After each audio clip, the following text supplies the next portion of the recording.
كافة للناس بشيرا ونذيرا صدق الله العظيم.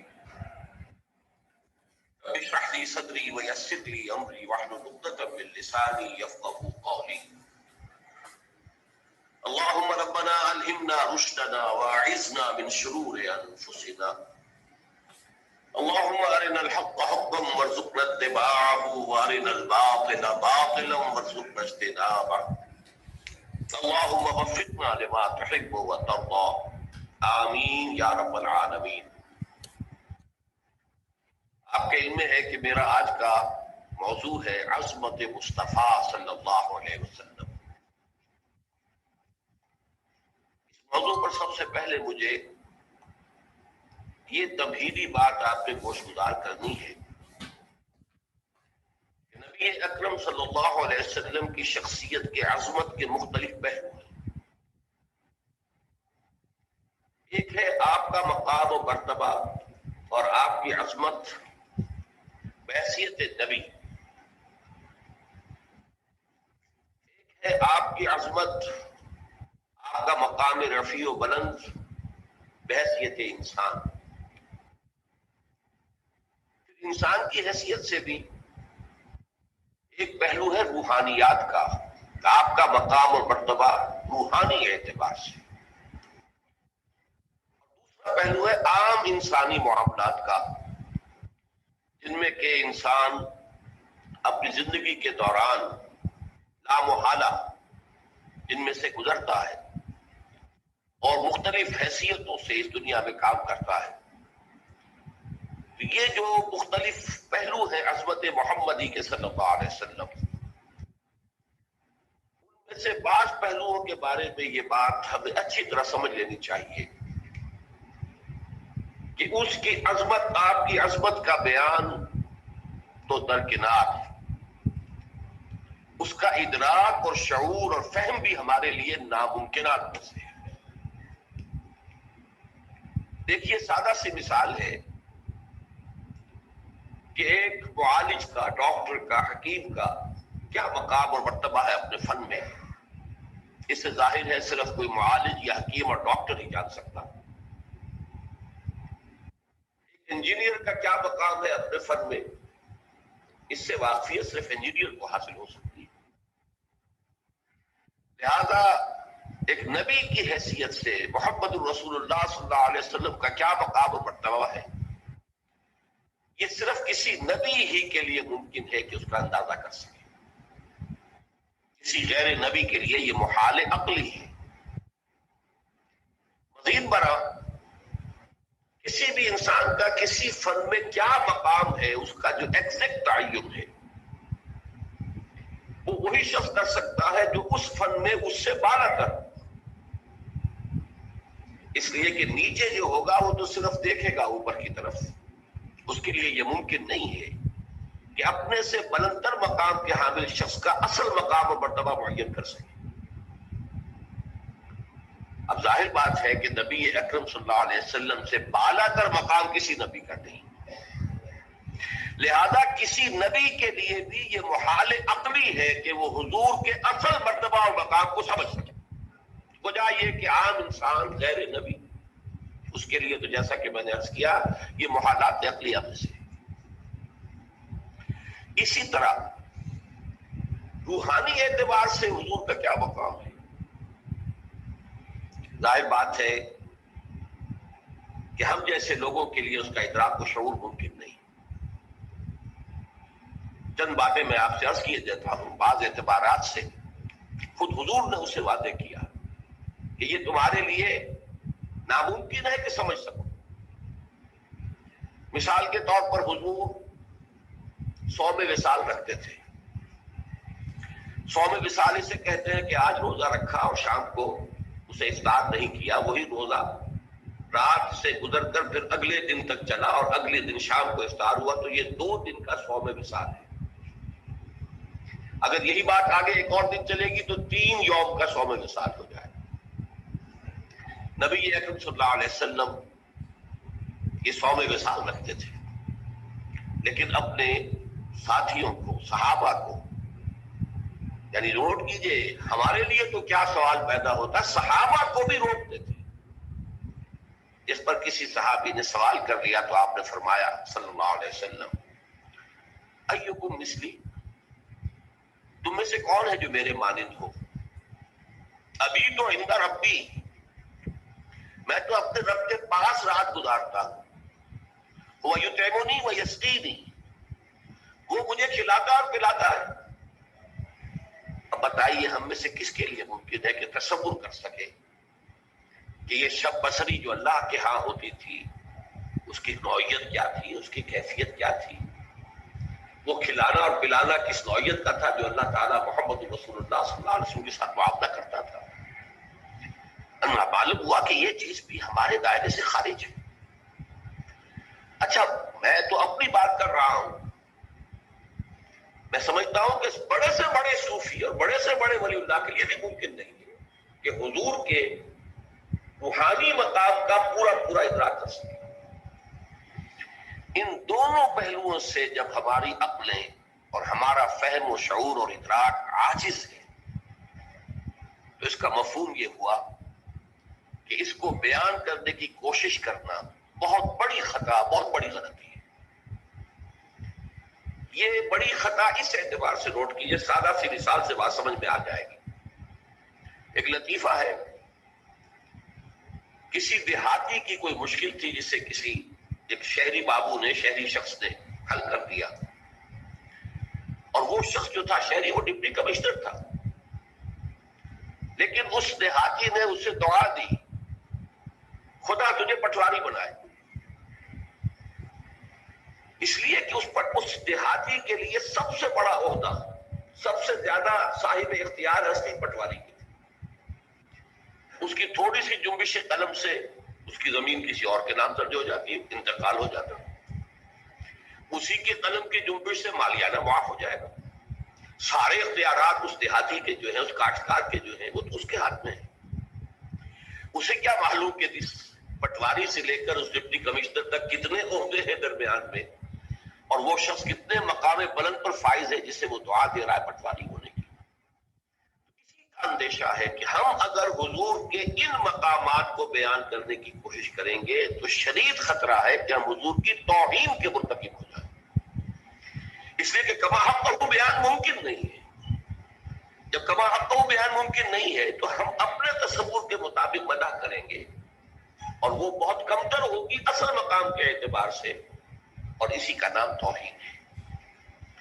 یہی وجہ ہے، دیکھیے شیخ سعدی رحمۃ اللہ علیہ نے نہایت سادگی کے ساتھ میری ساری گفتگو کو سمو دیا اپنے دو اشعار میں، یا صاحب الجمال و یا سید البشر، من وجهك المنیر لقد نور القمر، لا يمكن الثناء كما كان حقه بعد از خدا بزرگ توئی، قصہ مختصر۔ جتنا ان کا حق ہے کہ ان کی ثنا کی جائے وہ ممکن ہی نہیں ہمارے لیے، لا يمكن الثناء كما حقه۔ بس ہمیں صرف یہ کہہ کر جو ہے اس بات کے دامن میں پناہ لینی ہے کہ بعد از خدا بزرگ توئی، قصہ مختصر۔ اللہ کے بعد آپ ہی کی ہستی ہے بلند ترین، عظیم ترین، اب اسے کس طرح بیان کریں، کیا بیان کریں؟ ہمارا تصور سے بھی آگے بڑھ کر تخیل بھی سرنگوں ہے کہ وہ اس مقام بلند و رفیع کا کوئی ادراک اور شعور کر ہی نہیں سکتا۔ اسی کو نہایت خوبصورت انداز میں غالب نے کہا ہے، ماں ثنائے خواجہ یزداں گزاشتے، حضور صلی اللہ علیہ وسلم کی ثنا اور حمد کو خدا کے حوالے کر دیا ہے، یزداں کے حوالے کر دیا ہے، ہم اس کی کوشش ہی نہیں کرتے۔ کہا ذات پاک مرتبہ دان محمد است، اس لیے کہ وہی ذات پاک ہے جو اللہ کے، جو محمد الرسول اللہ کے اصل مرتبے سے واقف ہے۔ یہ کاں جو ہے اس کے مصرع ثانی میں، وہ کہ کاں کا مخفف فارسی میں اشعار میں یہ بہت ہوتا ہے کثرت سے، کہ ذات پاک مرتبہ دان محمد است، کہاں ذات پاک مرتبہ دان محمد است، محمد کے اصل مرتبے اور مقام کو جاننے والی ایک ہی ہستی ہے، وہ اللہ تعالیٰ کی ہے. لہذا غالب ثنائے خواجہ یزداں گزاشتے ہیں، غالب ہم نے تو حضور کی مدح و ثنا کو اللہ کے حوالے کر دیا. میں نے دو اعتبارات سے حضور کی عظمت، حضور کے مقام و مرتبہ کو اپنے بیان کے دائرے سے بلند و بالا، برکت، اعلیٰ، عرفہ اور اس اعتبار سے خارج قرار دیا ہے. ہماری سمجھ میں حضور کی عظمت کے جو پہلو آ سکتے ہیں وہ ہے آپ کی عظمت بحیثیت انسان. ان کا بھی تجزیہ کریں گے تو اس کے بے شمار پہلو ہیں. حضور کی حیثیت، آپ کا مرتبہ اور مقام ایک سپہ سالار کے. اب یہ بڑے بڑے جرنیلوں سے پوچھئے کہ آپ نے جو جنگی حکمت عملی اختیار فرمائی اس میں جس مہارت کا ثبوت کیا ہے، حالانکہ ساری عمر کبھی آپ نے کسی جنگ میں حصہ نہیں لیا.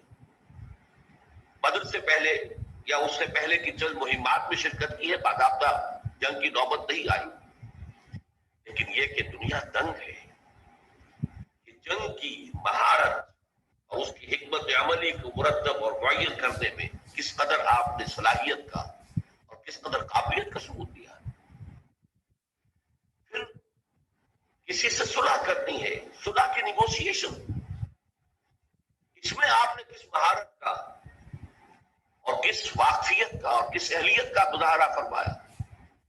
صلح حدیبیہ ہو یا میثاق مدینہ ہو یا اس سے بھی پہلے یثرب کے مختلف طبقات کو آپس میں جمع کرنے کے لیے جو معاہدہ ہوا ہے، ان کا مطالعہ کیجیے، عقلیں دنگ رہ جاتی. قاضی القضات کی حیثیت سے آپ کا مقام کیا تھا؟ آج بھی اس دنیا میں قضاء، جوڈیشری کے سلسلے میں جس قدر اصول اختیار کیے گئے وہ سب کے سب محمد رسول اللہ کے عطا کرتا ہے صلی اللہ علیہ وسلم. کسی بھی مقدمے میں ایک فریق کی بات سن کر فیصلہ نہ کرو جب تک کہ فریق ثانی کو بھی سن لو. یہ اصول آپ کا بیان کرتا ہے. شک کا فائدہ ملزم کو دیا جائے، ملزم جسے کہنا چاہیے اصلا، جس پر الزام لگایا گیا ہے، شک کا فائدہ اسے دیا جائے گا. جو الزام لگانے والا ہے اسے نہیں. یہ فیصلہ محمد رسول اللہ کا ہے. یہ اصول آپ نے انیشیٹ کیا ہے کہ 100 مجرم چھوٹ جائے کوئی حرج نہیں، کسی بے گناہ کو سزا نہیں ہونی چاہیے. یہ اصول آپ کا دیا ہوا. ہماری موجودہ جوڈیشری پوری عالمی سطح پر انہی اصولوں پر قائم. یہ دوسری بات ہے کہ ہمارے یہاں کرپشن نے بیڑا غرق کر دیا. اصول غلط نہیں ہے، جوڈیشری کے اصول تو محمد رسول اللہ کا عطا کرنا ہے. ہماری خیانت ہے، ہماری بدعنوانیاں ہیں، ہماری جانبداریاں ہیں، ہمارا بک جانا ہے، ہمارا سیاسی جو لوگ ہیں ان کا اعلی کار بن جانا، یہ چیزیں ہیں کہ جس نے عدلیہ کا جو ہے وہ بیڑا غرق کیا ہے.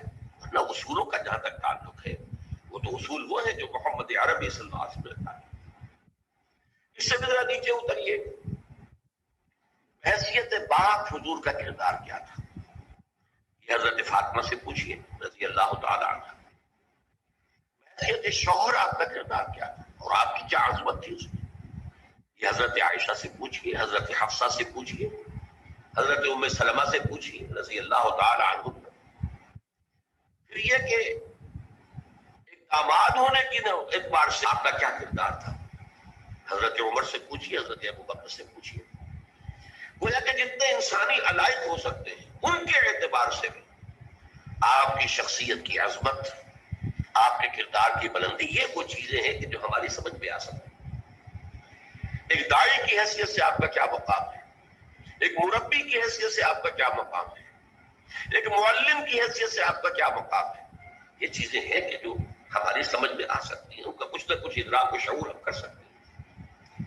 لیکن ان تمام حیثیتوں کو داعی، مبلغ، مربی، مزکی، میں ان کو جمع کرنا چاہتا ہوں ایک لفظ میں.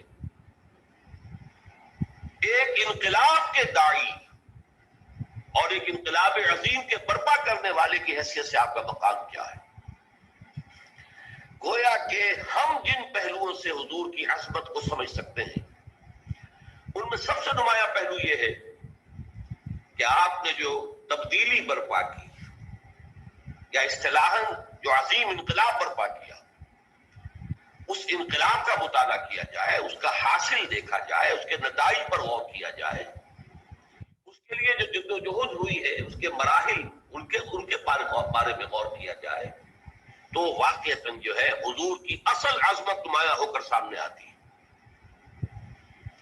چنانچہ یہ ہے وہ عظمت آپ کی جس کا کہ اقرار اور جس کی گواہی پوری دنیا نے دی، اور واقعہ یہ کہ یہ 20ویں صدی سے اعتبار سے نمایاں ہے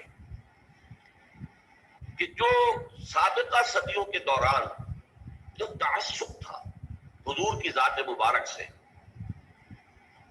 غیر مسلموں کو، وہ رفتہ رفتہ اس صدی کے دوران ختم ہوا، اور اس صدی کے دوران آپ کی اس پہلو سے عظمت کا اعتراف اور اقرار رفتہ رفتہ تدریجاً پوری دنیا میں ہو گیا۔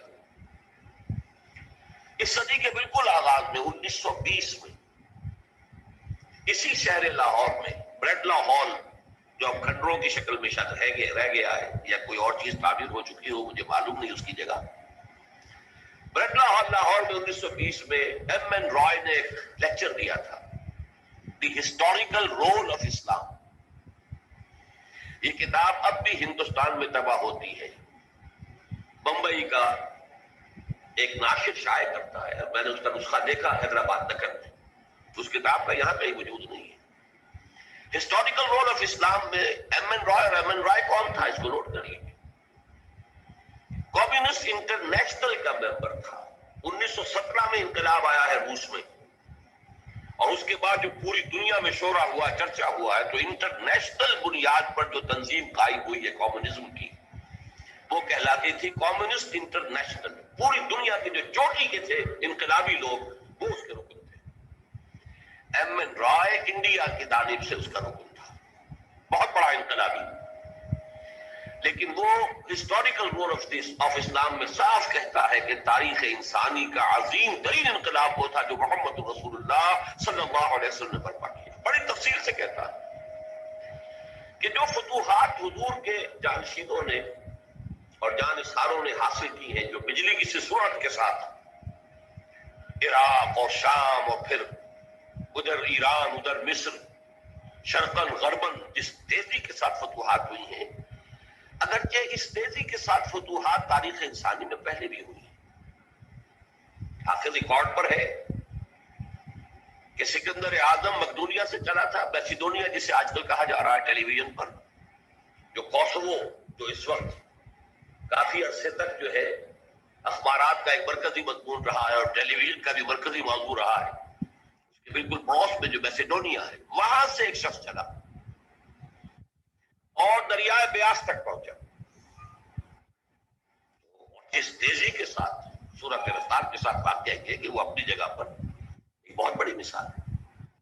وہ تو مغرب سے آیا تھا مشرق کی طرف، اٹیلا چلا تھا مشرق سے مغرب کی طرف، اور ڈینیوب کی وادی تک جا پہنچا تھا۔ ہاں، یہ چین کے شمال میں صحرائے گوبی سے نکل کر اب وہ پہنچا ہے ڈینیوب کی وادی تک۔ لیکن وہ یہ کہتا ہے من رائے، یہ بروٹ ملٹری کیمپینز تھی، ان کے نتیجے میں کوئی تہذیب وجود میں نہیں آئی، کوئی نیا تمدن وجود میں نہیں آیا، کوئی روشنی دنیا میں نہیں پھیلی، کوئی علم کا جو ہے فروغ نہیں ہوا، کچھ بھی نہیں۔ یہ بروٹ ملٹری کیمپینز تھی صرف محمد عربی صلی اللہ علیہ وسلم اور آپ کے جانشینوں کے ذریعے سے جو یہ فتوحات تیزی کے ساتھ ہوئی ہیں، ان کے نتیجے میں ایک نئی تہذیب، نیا تمدن، ایک نئی روشنی، علم کا فروغ، انسانی اقدار کا فروغ، ایک ایسا معاشرہ جو ہر طرح کی زیادتیوں سے پاک ہے، جس میں پولیٹیکل ریپریشنز نہیں، جس میں اکنامک ایکسپلائٹیشن نہیں، جس میں سوشل ڈسکریمنیشن نہیں، ایک ایسا معاشرہ وجود میں آیا۔ جیسے کہ علامہ اقبال نے کہا ہے کہ مصطفیٰ اندر ہرا خلوت گزید، قوم و آئین و حکومت آفرید۔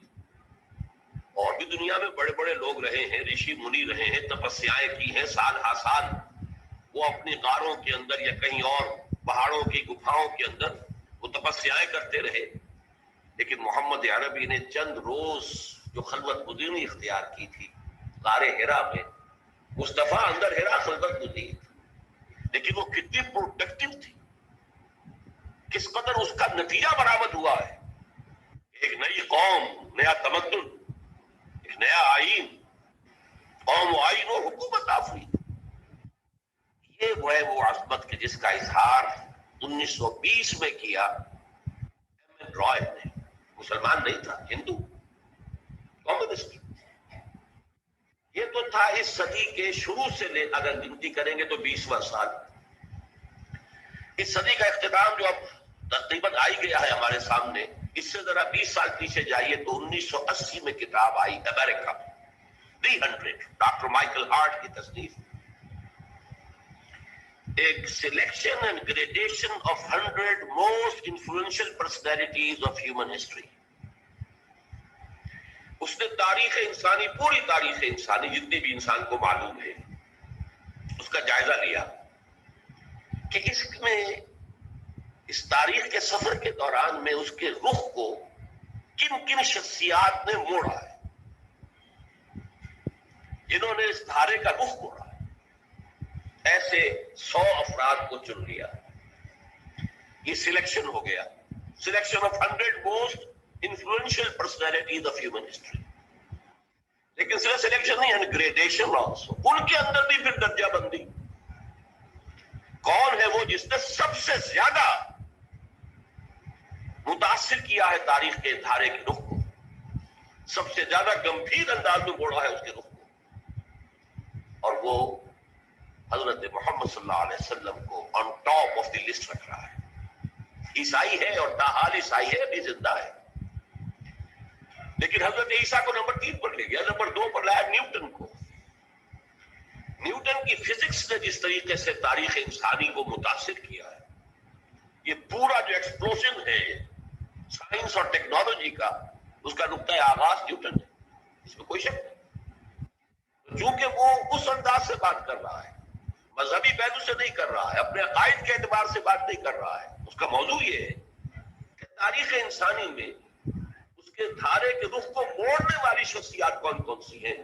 ان میں نمبر 1 محمد رسول اللہ صلی اللہ علیہ وسلم، نمبر 2 نیوٹن، نمبر 3 پھر حضرت مسیح علیہ السلام، اور مسلمانوں میں سے پھر صرف ایک اور شخصیت کو اس نے اس 100 کی فہرست میں شمار کیا ہے، اور وہ ہے ٹھیک 50ویں نمبر پر حضرت عمر فاروق رضی اللہ تعالی عنہ۔ اب یہاں ایک سوال پیدا ہوا، اس نے خود اس کو پوز کیا کوسچن کو، naturally I O an answer, an explanation, کہ میں عیسائی ہوں، عیسائی ہوتے ہوئے محمد کو میں کس اعتبار سے نمبر 1 پر رکھ رہا ہوں صلی اللہ علیہ وسلم۔ اس کا جواب وہ خود دیتا ہے، دس از بیکاز، یہ الفاظ ذرا نوٹ کیجئے، this is because he is the only person, the only, ایک ہی شخصیت ہے supremely successful in both the religious and the secular fields۔ اب اس جملے کو سمجھنے کے لیے بہت ہی گمبھیر جملہ ہے، بہت معنی خیز ہے، لیکن پہلے یہ سمجھنا ہوگا کہ موجودہ جو ذہن ہے، اس وقت کی جو عالمی فضا ہے، اس میں تاریخ انسانی زندگی کو 2 جداگانہ گوشوں میں تقسیم کر دیا گیا۔ ایک مذہب کا گوشہ ہے جس کا تعلق اجتماعیات سے نہیں ہے، اس کا تعلق صرف افراد سے ہے۔ ہر فرد کو کھلی اجازت ہے، جس کو چاہے بلیو کرے، جس کو چاہے مانے، ایک خدا کو مانے، 100 کو مانے، کسی کو نہ مانے، از فری، اس کو پوری آزادی حاصل ہے، جسے چاہے پوجے، پتھروں کو پوجے، درختوں کو پوجے، ستاروں کو، چاند کو، یہاں تک کہ اعضائے تناسل کو پوجے، ٹھیک ہے، اسے اجازت ہے۔ لیکن یہ ہے معاملہ انفرادی، کچھ سوشل کسٹم کو بھی شامل کر دیتے ہیں اس حصے میں۔ بچے کی پیدائش ہوئی ہے، کیسے سیلیبریٹ کریں؟ کوئی فوت ہو گیا ہے، اس کی ڈیڈ باڈی کو کیسے ڈسپوز آف کریں؟ جلائیں، دفن کریں، یا کہیں رکھ دیں کہ چیلے اور کوے کھا جائیں، وغیرہ وغیرہ، یہ بھی اس کی بھی آزادی ہے۔ لیکن یہ 3 چیزیں، ڈوگما، ریچولز، سوشل کسٹمز، یہ تینوں مل کر یہ ہے انفرادی زندگی۔ اور دوسری طرف آئیے تو معاشرتی نظام، معاشی نظام، سیاسی نظام، یہ ہے سیکولر فیلڈ آف لائف، جس کا کسی مذہب سے کوئی تعلق نہیں۔ یہ تو لوگ خود غور کریں گے، ان کے نمائندے بیٹھیں گے، بیٹھ کر طے کریں گے، اکثریت سے جو بات طے کر لیں وہی سماجی ویلیوز جو ہیں ان کا فروغ کیا جائے گا۔ جو بھی اکثریت سے طے کر لے کہ یہ سوشل ایونز ہیں، ان کو ایریڈیکیٹ کیا جائے، اس کو ایریڈیکیٹ کریں گے۔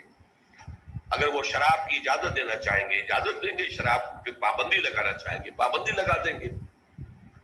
زنا کو ایسا جرم جو ہے قابل دست اندازی پولیس جرم قرار دینا چاہیں گے تو یہ کر دیں گے۔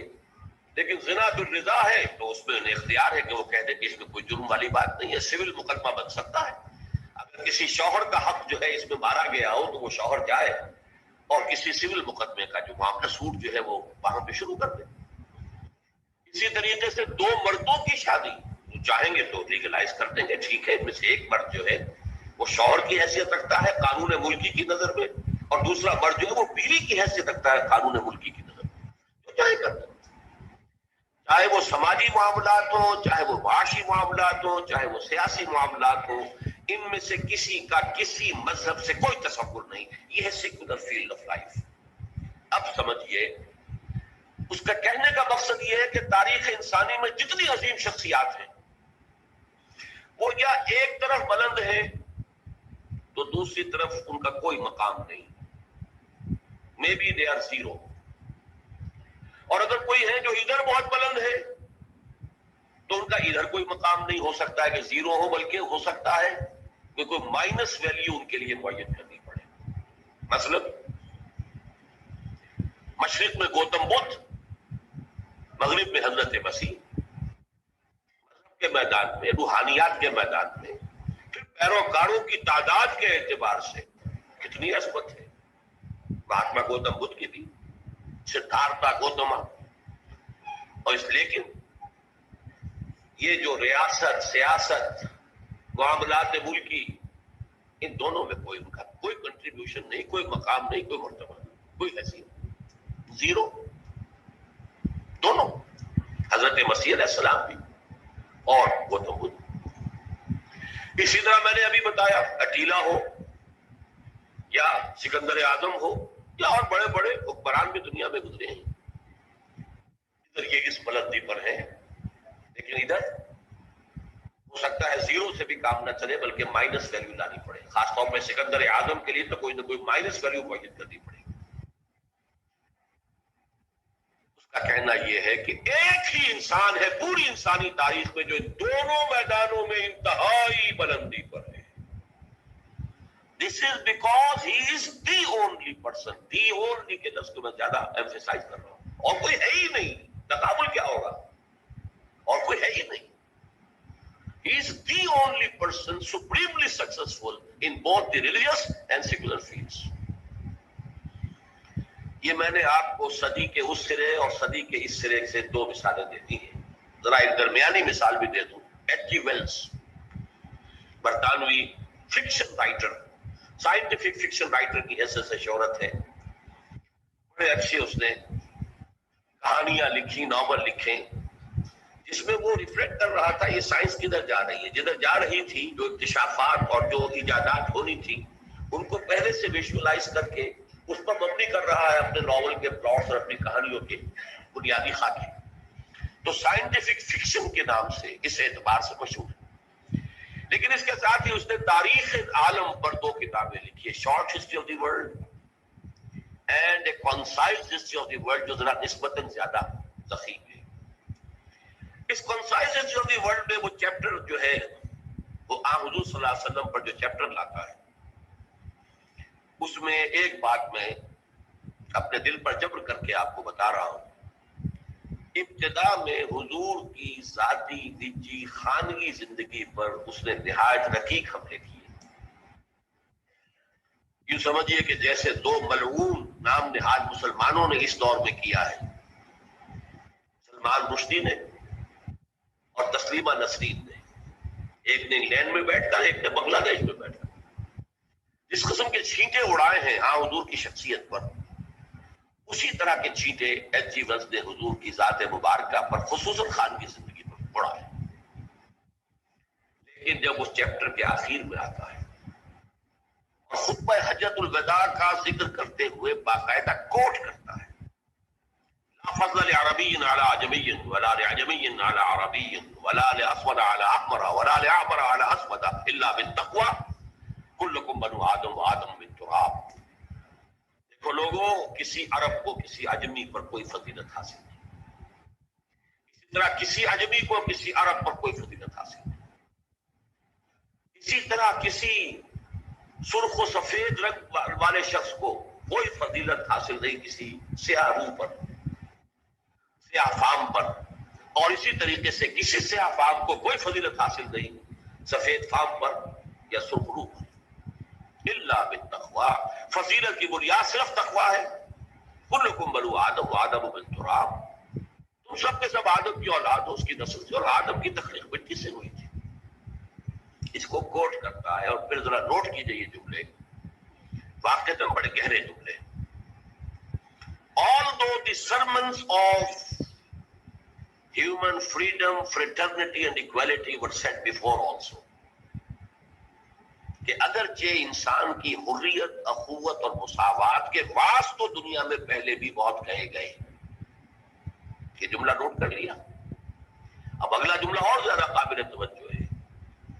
We find a lot of these sermons in Jesus of Nazareth. ہم دیکھتے ہیں کہ اس کے بہت سے مباحث حسنہ جو ہیں ان چیزوں کے بارے میں حضرت عیسیٰ مسیح ناصری کے ہاں موجود ہیں. عیسائی ہوتے ہوئے کہہ رہا ہے. But it must be admitted، لیکن یہ تسلیم کیے بغیر چارہ نہیں ہے that it was Muhammad صلی اللہ علیہ وسلم who for the first time in history established a society based on these principles.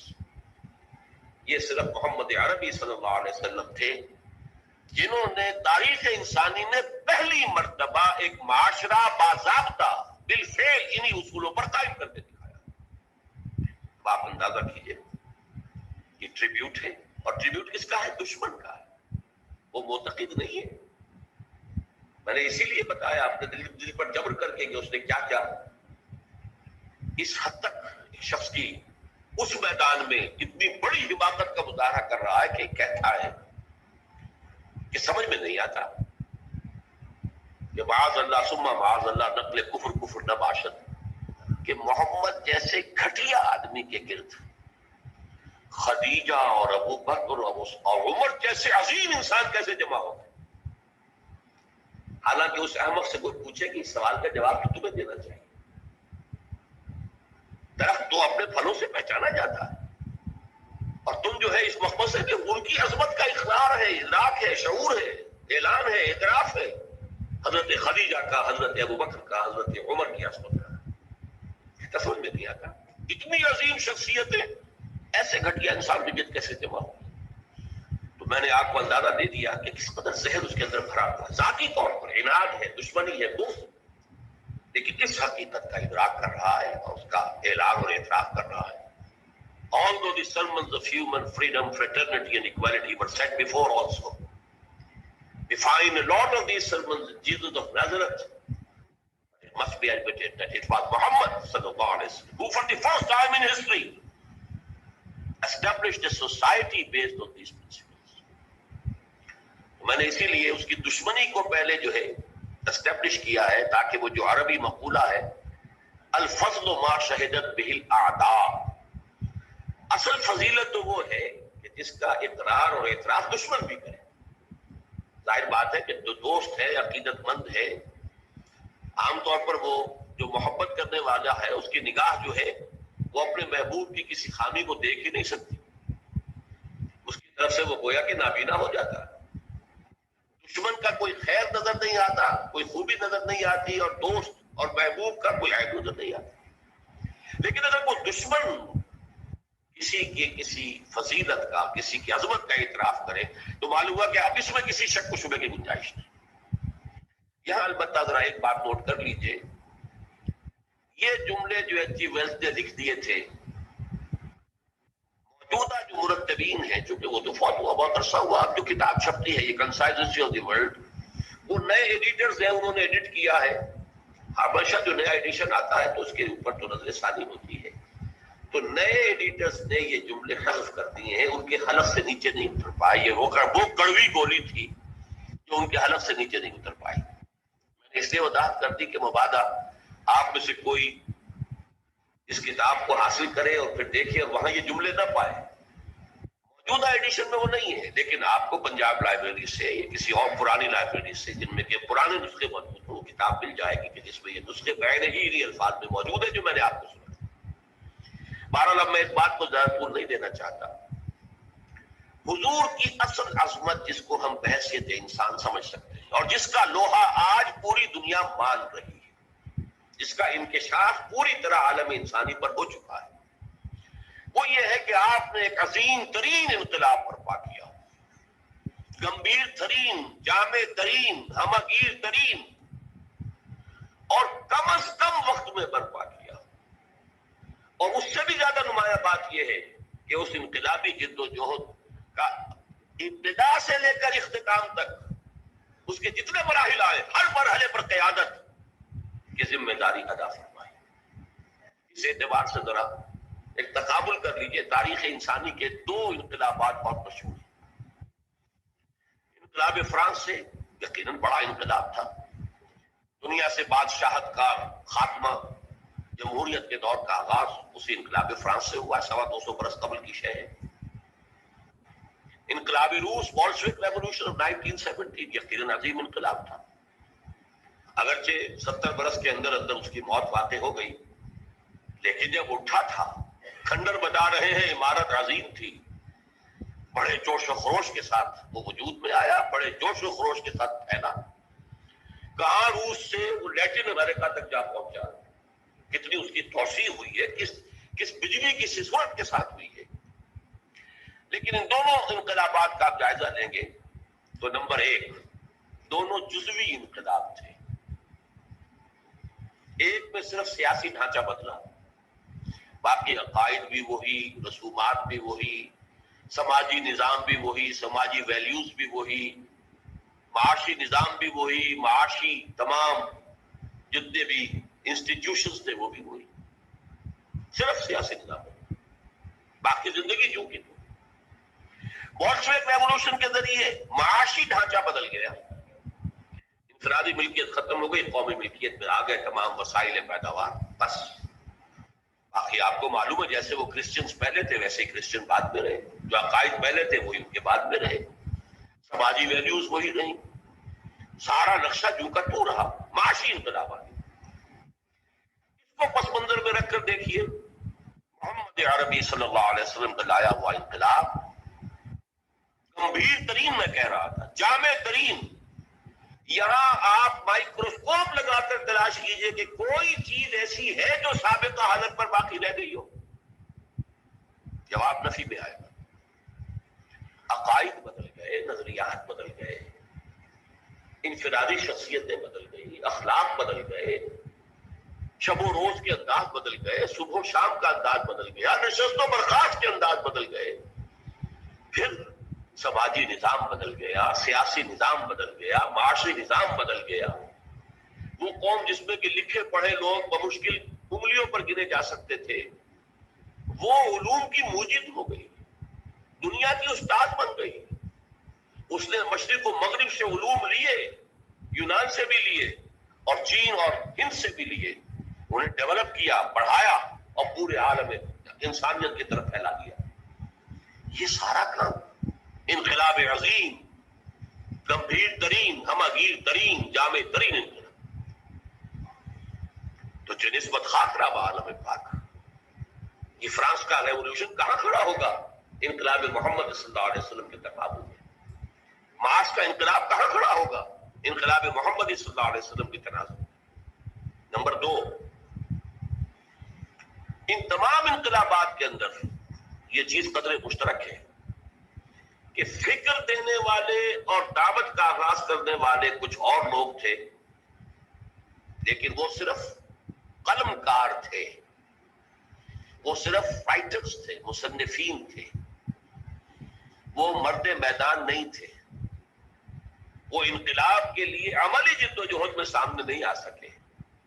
انہوں نے خود آگے بڑھ کر کوئی انقلابی جماعت نہیں بنائی، انہوں نے خود آگے آ کر انقلابی جو جد و جہد تھی اس کی قیادت نہیں کی. نہیں، وہ تو صرف پیپل آف دی ڈیسک تھے. انقلاب کچھ اور لوگوں کے زیر سرکردگی، کچھ اور لوگوں کی زیر قیادت، کچھ اور لوگوں کی رہنمائی میں وجود میں آیا۔ فرانس میں والٹیئر اور روسو مفکرین کی حیثیت سے، مصنفین کی حیثیت سے بہت اونچا مقام ہے، لیکن وہ میدان کے آدمی تھے ہی نہیں۔ یہی وجہ ہے کہ انقلاب فرانس جو ہے وہ بہت بلڈی ریولیوشن کہلاتا ہے، اس لیے کہ قیادت کوئی چیز نہیں، وہ تو ایک فکر تھا جو پھیل گیا تھا، اس نے لوگوں میں ایک جوش و خروش پیدا کر دیا۔ اسپونٹینیس جو ہے وہ ایک لاوا پھٹا ہے، اور اس لاوا پھٹنے میں چونکہ کوئی تنظیم تھی ہی نہیں، کوئی قیادت تھی ہی نہیں، لہذا انتہائی خونی انقلاب ہوا، بہت بلڈی ریولیوشن۔ اسی طریقے سے ذرا غور کیجئے، روس کے انقلاب بولشوک ریولیوشن کی بنیاد داس کیپیٹال، ایک کتاب، کارل مارکس اس کا مصنف، اور اس کے ساتھ اس کا کو آتھر اینجلز، دونوں نے مل کر یہ کتاب لکھی ہے۔ لیکن یہ بھی نوٹ کر لیجئے کہ اس کتاب کی تاثیر، اس کے وہ کتنی پروفاؤنڈ کتاب ہے، کس طرح اس نے ذہنی انسانی کو اپنے گرفت میں لیا ہے، کس طرح اس نے ساری تعبیرات کو بدل کر رکھ دیا ہے، پوری حیات انسانی کا خالص مادی جو ہے تعبیر کی ہے، روحانیات سے، مذہب کے بالکل نفی کرتے ہوئے، لیکن مدلل اس انداز سے، اس طور سے کہ اس نے لوگوں کو گرپ میں لیا ہے، ان کو پوزیس کیا ہے، اس درجے پوزیس کیا ہے کہ پھر موٹیویٹ کیا ہے کہ جانے تک دے رہی ہوں انقلاب برپا کرنے۔ اس لیے اقبال نے کہا ہے، نیس پیغمبر و لیکن در بغل دارت کتاب، کتاب تھی اس کے پاس۔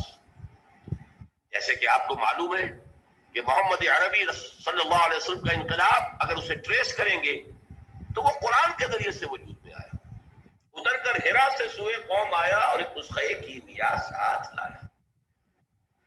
بہرحال اگرچہ قرآن کا تقابل کرنا داس کیپیٹال کا تقابل کرنا قرآن سے، یہ تو میرے نزدیک نامناسب ہے، لیکن یہ کہ آپ اس اعتبار سے ضرور نوٹ کیجئے کہ واقعتاً ایک کتاب ہے جس نے یہ عظیم انقلاب بولشوک ریولیوشن برپا کیا، لیکن مارکس ہوں یا اینجل صاحب ہوں، دونوں رائٹرز تھے، بس مفکر تھے۔ انہوں نے اپنی کتاب لکھی جرمنی اور لندن میں بیٹھ کر، اور جرمنی اور لندن میں اس انقلاب کا کہیں وجود ہی نہیں واقع ہوا۔ وہ خود اپنی سرکردگی میں، اپنی قیادت میں کسی ایک گاؤں میں بھی انقلاب برپا نہیں کر سکے۔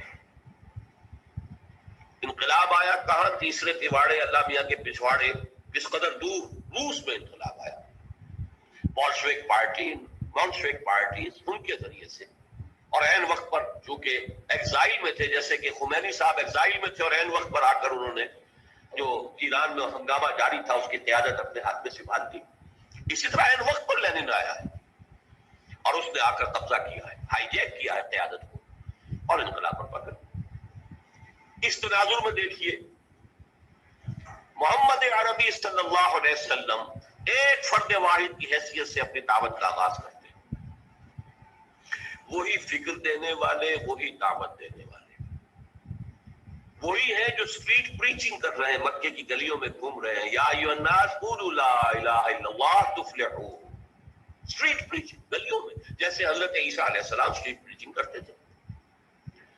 وہی ہیں جو کبھی اپنے رشتہ داروں کو جمع کر رہے ہیں اور ان کے سامنے دعوت پیش کر رہے ہیں کھانا کھلا کر، کبھی کوہ صفا پر کھڑے ہو گئے ہیں، بلند آواز سے آپ نے کہا وا صباحا اور لوگوں کو جمع کیا، اپنی دعوت پیش کی۔ وہی شخص کہ جو فرد واحد کی حیثیت سے، ایک داعی کی حیثیت سے سامنے آیا، کل 22 برس میں اس نے پورے انقلاب کی تکمیل کر دی اور ہر مرحلے پر اس کی قیادت خود فرمائی۔ وہی اسٹریٹ پریچر، غزوہ بدر میں وہی کمانڈر ہے، غزوہ احد میں وہی سپہ سالار ہے، وہی اسٹریٹ پریچر۔ یہ جیسا کہ ڈاکٹر مائیکل ہارٹ کا میں نے حوالہ دیا، یہ نقشہ دنیا نے کبھی دیکھا ہی نہیں، کوئی اس کی نظیر ہے ہی نہیں، کوئی مثال ہے ہی نہیں۔ اسٹریٹ پریچرز ہی رہ جاتے ہیں، مربی اور مزکی بس ان کا اپنا ایک دائرہ ہوتا ہے، کچھ لوگوں کا تزکیہ نفس کر دیا، جو ان کے پاس چل کر آئے وہ بھی وہ آتے ہیں جو ان کی خانقاہ میں خود طالب بن کر آئے، ان کا کچھ تزکیہ کرتے ہوئے کچھ اصلاح ہو جائے گی۔ یہ عمل ایک فرد واحد وہی فکر دے دے رہا ہے، وہی دعوت دے رہا ہے. دعوت کا آغاز کتنے نیگر، کتنے، میں وہ لفظ استعمال نہیں کرنا چاہتا، لیکن واقعہ یہ ہے کہ کتنے حقیر سے انداز میں ہو رہا ہے اور کیسی کیسی ناکامیاں سامنے آ رہی ہیں. پہلی مرتبہ جب حکم ہوا وانذر عشیرتک الاقربین، سورہ شعراء میں یہ آیت ہے، اے نبی ذرا اپنے قریبی رشتہ داروں کو خبردار کیجیے. حکم دیا حضرت علی کو، وہ آپ کے زیر کفالت بھی تھے، زیر تربیت بھی تھے، اور پھر وہی نوجوانی کا عالم تھا، تو گویا کہ گھریلو سامان لانا، اس کا بندوبست کرنا انہیں کے ذمہ تھا. ایک دعوت طعام کا اہتمام کرو اور تمام بنو ہاشم کو بلاؤ. اہتمام ہوا، تمام بنی ہاشم جمع ہو گئے، کھانا لوگوں نے کھا لیا. اب حضور کھڑے ہوئے اپنی بات کہنے کے لیے، تو کچھ لوگوں نے ہوٹنگ کی، کچھ نے فکرے چست کیے، کچھ نے شور مچایا، اور مجمع جو ہے وہ چلا گیا اور حضور اپنی بات کہہ بھی نہیں سکے. یہ نہ سمجھیے کہ ایسا ہو گیا ہو، ادھر آپ نے آغاز کیا، ادھر کامیابیوں نے قدم چومنے شروع کر دیے. ہرگز نہیں، ہرگز نہیں، ہرگز نہیں. اہم ترین نقطہ جو ہے آپ کی انقلابی جد و جہد کا، اس کو نوٹ کر لیجئے، یہ خالص انسانی جد و جہد کی سطح پر ہوئی ہے. اس میں وہ سارے مراحل آئے ہیں جو کسی بھی انسانی جد و جہد میں آتے ہیں. ابتدائی ناکامیاں، ابتدائی مایوسیاں، محنت اور مشقت بے پناہ، اور نتیجہ کچھ بھی نہیں. کم سے کم ویزیبل نتیجہ، نظر آنے والا مرئی نتیجہ زیرو. لیکن حضور نے چند دن کا وقفہ دے کر پھر حضرت علی سے کہا، اب دوبارہ پھر بلاؤ، پھر کھانے کا اہتمام کرو. اب میں یہ کہا کرتا ہوں کہ شاید لوگوں کو شرم آ گئی کہ 2 مرتبہ کھانا کھا لیا ہے. آخر اتنی شرافت تو لوگوں کے اندر بھی تھی، ان کا حق بن گیا ہے کہ ان کی کوئی بات ہم سن لیں. حضور نے اپنی دعوت پیش کی، اور عظیم خطبہ ہے جو آپ نے، نہایت جامع، نہایت مختصر، نہایت مؤثر، لیکن اس وقت میں اس کی تفصیل میں نہیں جا سکتا. بہرحال اب یہ کہ لوگوں نے سن لیا، لیکن پورے مجمع کو سانپ سون گیا، کوئی بول نہیں رہا، چپ. حضرت علی کھڑے ہوتے ہیں، وہ پہلے سے اپنے تھے. وہ کہتے ہیں کھڑے ہو کر، اگرچہ میں سب سے کم عمر ہوں، اگرچہ میری ٹانگیں پتلی ہیں، اگرچہ میری آنکھیں دکھتی ہیں، یہ آشوب چشم کا عارضہ حضرت علی کو بچپن ہی سے تھا. معلوم ہوتا ہے ککروں کا جو برس ہے، جو عام طور پہ بچپن سے شروع ہوتا ہے، جاری رہتا ہے. مختلف جنگوں کے موقع پر بھی تذکرہ ملتا ہے کہ حضرت علی کی آنکھ دکھ رہی تھی، تو حضور نے اپنا لعاب دہن جو ہے ان کی آنکھ پہ لگایا، جس سے ان کو سکون حاصل ہوا، پھر وہ جنگ کے میں حصہ لے سکے. تو یہ معلوم ہوتا ہے کہ ٹرکوما کا جو مرض ہوتا ہے وہ شاید انہیں تھا. اگرچہ میں سب سے کم عمر ہوں، اور اگرچہ میری ٹانگیں پتلی ہیں، اور اگرچہ میری آنکھیں دکھتی ہیں، لیکن میں آپ کا ساتھ دوں گا. اور پورا مجمع کھلکھلا کر ہنس پڑا کہ یہ چلے ہیں دنیا کی تقدیر بدلنے، اور یہ ہیں ان کے ساتھی. یہاں سے آغاز ہو رہا ہے، ذرا غور کیجیے. اور جب حکم آتا ہے فستا بما تؤمر، اے نبی اب ڈنکے کی چوٹ کہیے. شروع میں 3 سال جو ہے حضور نے، جس کو کہتے ہیں پی پی کال، پرسن ٹو پرسن، انفرادی رابطے کے ذریعے سے جو ہے وہ دعوت کو پھیلایا تھا. حکم آ گیا فستا بما تؤمر، اے نبی بس اب یہ جو لو پروفائل میں، یہ نوٹ کر لیجیے، خفیہ دعوت کا کوئی دور محمد رسول اللہ صلی اللہ علیہ وسلم کی اس جد و جہد میں نہیں آیا. کوئی خفیہ بات نہیں تھی، انڈر گراؤنڈ موومنٹ نہیں تھی، ہرگز نہیں. البتہ لو پروفائل میں پرسن ٹو پرسن کانٹیکٹ کے ذریعے سے بات پھیل رہی تھی. لیکن اب حکم آ گیا فستا بما تؤمر، اے محمد اب ڈنکے کی چوٹ کہو جس چیز کا کہ تمہیں حکم ہوا ہے. پھر آپ کوہ صفا پر چڑھے. اب کوہ صفا جو رہ گیا ہے بیچارہ، وہ تو اس کا ایک سمبل ہے، علامت ہے جو باقی رہ گئی ہے. حضور کے زمانے میں باقاعدہ ایک پہاڑی تھی، ایسی پہاڑی کے جس کے پیچھے کوئی لشکر بھی چھپ سکتا تھا، ایسی پہاڑی. مگر یہ چونکہ عرب کا دستور تھا، یہیں سے ہمیں ایک بات معلوم ہوتی ہے کہ دعوت کے لیے جو بھی آپ کے زمانے میں مروجہ ہو طریقے، ان سب کو اختیار کرنا. ہاں اگر کوئی شرافت کے یا حیا کے منافی کوئی شے ہے تو اس کو اس میں سے ختم کر دیا جائے، لیکن یہ کہ جتنے بھی ذرائع ہوں ابلاغ کے جو موجود ہوں آپ کے وقت میں، وہ آپ کو استعمال کرنے چاہیے. جب حکم ہوا فلدا میں ماتوبر تو آپ نے رواج کے مطابق یہ شکل اختیار کی. رواج کیا تھا؟ عرب میں آپ کو معلوم ہے کہ قبائل ایک دوسرے پر حملہ کرتے رہتے تھے، غارت گری ہوتی تھی، لوٹ مار ہوتا تھا.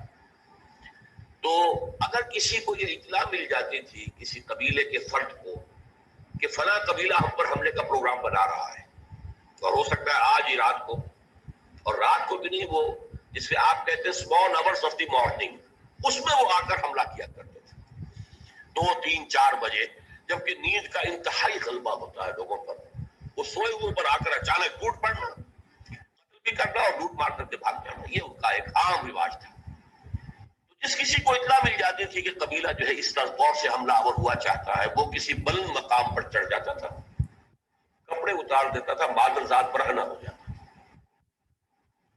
نعرہ لگاتا تھا واہ صباحا، ہائے وہ صبح جو آیا چاہتی ہے، جس میں غارت گری ہوگی، جس میں لوٹ مار ہوگی، جس میں کچھ تو خون ہوگا. واہ صباحا، وہ صبح، ہائے وہ صبح جو آیا چاہتی ہے. اب دیکھیے دونوں چیزیں اس نے جمع کر لی، آڈیو ویژول، اس لیے کہ جہاں تک تو اس کی آواز جا رہی واہ صباحا، وہاں تک تو لوگوں نے اس کی آواز کو سن لیا، وہ لپکے دوڑے، کوئی بڑی خبر ہے، کوئی حملہ ہوا چاہتا ہے، کوئی بڑی تباہی آنے والی ہے، یہ شخص اس کی خبر دینا چاہتا ہے، تو دوڑو لپکو سنو اس کی بات. اور جہاں اس کی آواز نہیں جا رہی وہ اڑیا نظر آ رہا ہے کھڑا ہوا، اسی لیے اسے نذیر اڑیا کہتے تھے، خبردار کرنے والا، وارن کرنے والا جو بالکل ننگا ہو گیا، نذیر اڑیا.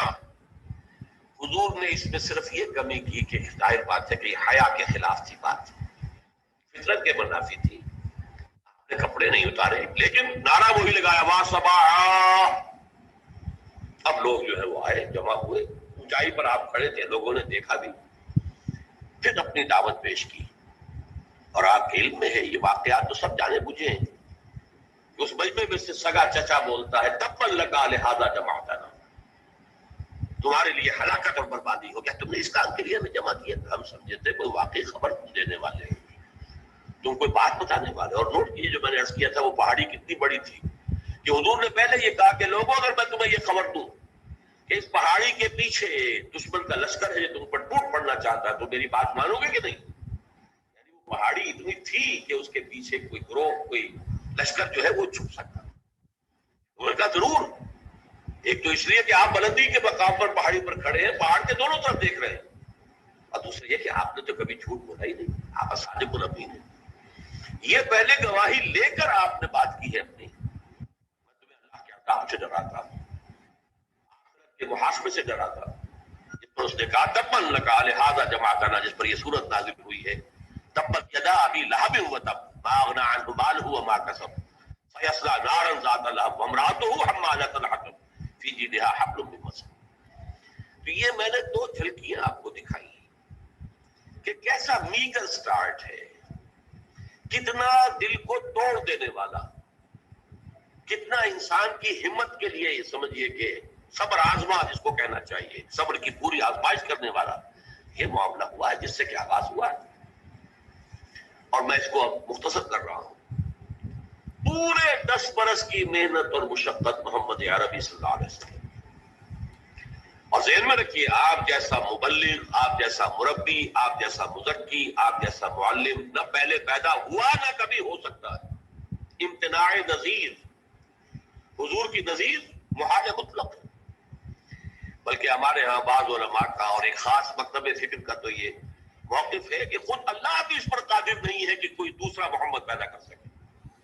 بہرحال یہ ایک نزاعی اور اختلافی مسئلہ ہے، لیکن اس میں تو کوئی شک نہیں کہ نتیجے کے اعتبار سے تو بات صحیح ہے، حضور کی کوئی نظیر نہ ہوئی ہے نہ ہوگی. لیکن آپ کی 10 برس کی محنت شاقہ، 10 برس کی محنت شاقہ، 10 برس کی شب و روز کی محنت، اس میں دن میں آپ کی مشقت ہے. ان لک فی النہار سبحا طویلا، دن کے اوقات میں آپ گھوم رہے ہیں، اسٹریٹ پریچنگ کر رہے ہیں، اس کے پاس جا رہے ہیں، اس کے گھر پر دستک دے رہے ہیں. رات کو قم اللیل الا قلیلا نصفہ او انقص منہ قلیلا او زد علیہ ورتل القرآن ترتیلا. دن میں لوگوں کو دعوت دے رہے ہیں تو رات کو کھڑے ہو کر جھولی پھیلا کر اللہ سے دعا کر رہے ہیں پروردگار عمر بن الخطاب اور عمرو بن حشام میں سے کسی ایک کو تو میری جھولی پہ ڈال دیں. یہ شب و روز کی محنت شاقہ محمد عربی صلی اللہ علیہ وسلم کی اور 10 برس کی، اور اس کا نتیجہ زیادہ سے زیادہ 125 یا اور بہت زیادہ کریں گے تو 150 افراد آپ کے گرد جمع ہوئے۔ چنانچہ 10ویں سال کو آپ نے عام الحزن قرار دیا۔ یہ جو 10 سال ہو گئے آغاز وحی کے بعد، یوں سمجھیے 610 عیسوی میں وحی کا آغاز ہوا، تو لگ بھگ 620 عیسوی کو حضور نے عام الحزن، اس لیے کہ اسی سن میں حضرت خدیجہ کا انتقال ہو گیا رضی اللہ تعالی عنہ، گھر میں دل جوئی کرنے والی ایک وفادار، وفاشار، محبت کرنے والی اہلیہ زوجہ محترمہ تھی، اب وہ بھی نہ رہی۔ ظاہر ہے کہ باہر سے آدمی تقدر لے کر آتا ہے، کسی نے پاگل کہہ دیا ہے، کسی نے مجنون کہہ دیا ہے، کسی نے شاعر کہہ دیا ہے، کسی نے کہہ دیا یہ ہم پر دھونس جماتے ہیں، انہوں نے ایک عجمی غلام کو اپنے گھر کے اندر بند کر رکھا ہے، وہ بڑا عالم و فاضل ہے، تورات اور انجیل کا جاننے والا، اور وہ اس سے ڈکٹیشن لیتے ہیں، یاد کر کے پھر ہم پر آ کر دھونس جماتے ہیں کہ یہ میرے پر وہی آئی، اور حضور یہ سنتے تھے سب کچھ۔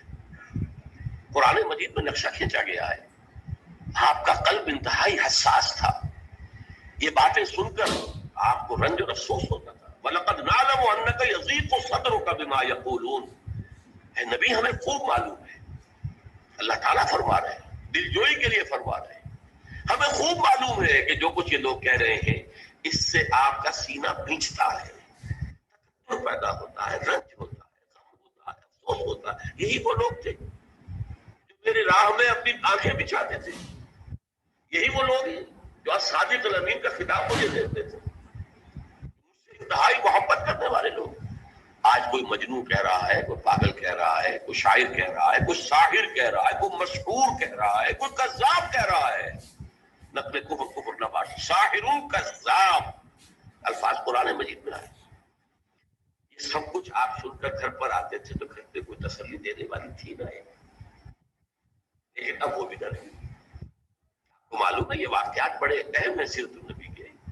جب پہلی وحی آئی ہے اور حضور کے اوپر ایک دہشت کی کیفیت طاری تھی، عالم بشریت کا پہلا ہوا تھا معاملہ عالم ملکیت کے ساتھ، جبرائیل سے پہلی ملاقات غار حرا میں، اس کی طبیعت کے اوپر طبعاً جو ہے ایک دہشت تھی، آئے ہیں تو کانپ رہے تھے، پھر بخار چڑھ گیا ہے، اس میں کہا ہے آپ نے خشیت علی نفسی، خشیت علی نفسی، خشیت علی نفسی، مجھے اپنی جان کا اندیشہ ہے۔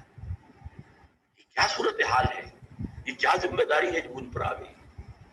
وہی تھی، وہی غمخوار بھی تھی، وہی ہمت بندھانے والی بھی تھی، وہی ہے جس نے پہلے تو یہ کہا اللہ آپ کو ضائع نہیں کرے گا، آپ فکر نہ کریں، آپ تو یتیموں کی سرپرستی کرتے ہیں، بیواؤں کی خبرگیری کرتے ہیں، آپ بھوکوں کو کھانا کھلاتے ہیں، غریبوں کی جو ہے خدمت کرتے ہیں، اللہ آپ کو ضائع نہیں کرے گا۔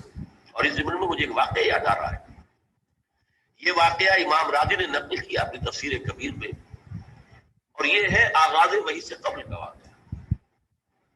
حضور کی زندگی میں یہ جو دن آئے تھے 25 برس کی عمر سے لے کے 40 برس کی عمر تک،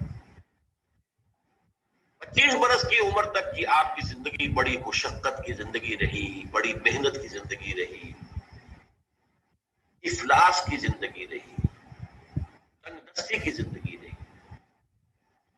بچپن میں آپ بھیڑیں بکریاں چراتے رہے، علی قرابیت، چند ٹکوں کے عوض، یہ حضور کے اپنے الفاظ ہیں، میں چند ٹکوں کے معاوضے میں بھیڑیں بکریاں چراتا تھا۔ پھر آپ ذرا بڑے ہوئے، اس لیے کہ ابو طالب جو ہے وہ بہت ہی مفلس انسان تھے، سرپرستی تو وہ کر رہے تھے، لیکن واقعہ یہ ہے کہ پرورش کی ہے محمد رسول اللہ نے خاندان ابو طالب کی، اپنی مزدوری سے، اپنی محنت سے، اپنی مشقت سے۔ پھر آپ نے تجارت کرنی شروع کی ملازمت کی شکل میں، یہ سخت دن تھے۔ وَوَجَدَكَ عَائِلًا فَأَغْنَىٰ، پایا اللہ نے آپ کو کیا تنگ دست ہیں، تو اللہ نے غنی کر دیا۔ غنی کس طور سے کیا؟ حضرت خدیجہ سے شادی ہوئی 25 برس کی عمر میں، جو عرب کی متمول ترین خاتون، ان کی اپنی فرمائش پر کی شادی ہوئی، انتہائی محبت کرنے والی۔ تو واقعہ میں آپ کو سنا رہا تھا کہ اس زمانے میں یہ 25 برس سے لے کر اور 40 برس کی عمر شریف کے مابین کبھی یہ واقعہ پیش آیا ہے کہ حضور ایک دفعہ کہیں نکل گئے مکے سے باہر، مختلف وادیاں ہیں، پہاڑ ہیں، پہاڑوں کے مابین وادیاں، ایک وادی میں آپ نے دیکھا کوئی قبیلہ آ کر پڑاؤ ڈالے ہوئے ہے، انتہائی مفلوق الحال، بھوک کی وجہ سے جسم سوکھ کر کانٹے ہوئے تن پر کپڑے نہیں، دیکھ کر آپ آئے انتہائی ملول اور غمگین ہو کر گھر میں آ کر چادر لے کر لیٹ گئے۔ پوچھا حضرت خدیجہ نے کیا ماجرا ہے، کیا معاملہ ہے؟ میں گیا تھا باہر فلاں وادی میں، میں نے یہ دیکھا فلاں گھاٹی میں قبیلہ ہے ڈالے ہوئے اور یہ حال ہے۔ خدیجہ اور فرمانے لگے کہ میرے پاس دولت نہیں ہے کہ میں ان کے لیے مدد کر سکوں۔ فرمایا تو حضرت خدیجہ کا تھا، کہ اپنی ذاتی دولت تو نہیں تھی۔ اس پر حضرت خدیجہ نے فرمایا اچھا آپ جائیے اور بڑے بڑے قریش کے جن سرداروں کے نام لیے کہ ان کو بلا لائیے۔ حضور گئے، وہ سب آ گئے، اتنی دیر میں اتنا بڑا ڈھیر اشرفیوں کا حضرت خدیجہ نے لگا دیا کہ جب حضور آ کر بیٹھے تو اس کے پیچھے چھپ گئے، اور پھر کہا ان سرداران قریش سے مخاطب ہو کر آپ سب لوگ گواہ رہے، میں نے یہ ساری دولت محمد کے حوالے کی صلی اللہ علیہ وسلم، وہ جیسے چاہے اسے خرچ۔ تو ایسی بیوی جس نے ساتھ دیا، میں اگر اس موضوع پر چونکہ میرے کچھ خاص احساسات ہیں اس میں وہ بیان کروں گا تو پھر بہت وقت نکل جائے گا کہ حضرت خدیجہ رضی اللہ تعالیٰ عنہ کا کیا مقام تھا جسے ہم میں سے اکثر نہیں جانتے۔